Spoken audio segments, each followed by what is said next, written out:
Guys আমার পিসির game play তো অনেক দেখলেন, কিন্তু মোবাইলে আমার গেম প্লে কেমন, তো এটা দেখানোর জন্য ভাবলাম দুরন্ত ভাইয়ের সাথে একটা ভার্সেস করা যাক।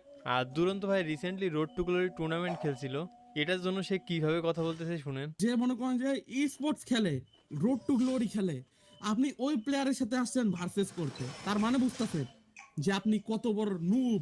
মানে তার ভাবটা দেখলেন। আর গাইস আমি কিন্তু মোবাইল একেবারে নতুন, একেবারে নুব বলা যায়। চেষ্টা করব ডে বাই ডে ইমপ্রুভ করার। আর ম্যাচটা অবজার্ভ থেকে রেকর্ড করা, আমি চাইছিলাম স্ক্রিন রেকর্ড করতে, কিন্তু মোবাইলে রেকর্ডিং অন করলে ল্যাগ দেয়, যার জন্য অবজার্ভ থেকে রেকর্ড করলাম। প্রথম রাউন্ডে কি হয় দেখেন, গেম প্লে থেকে বেশি ফোকাস দিবেন তার কথাগুলোই। আসলে একটা ই স্পোর্টস প্লেয়ার মনে করেন যে হারানো কত টাফ, এটা শুধু এটা শুধু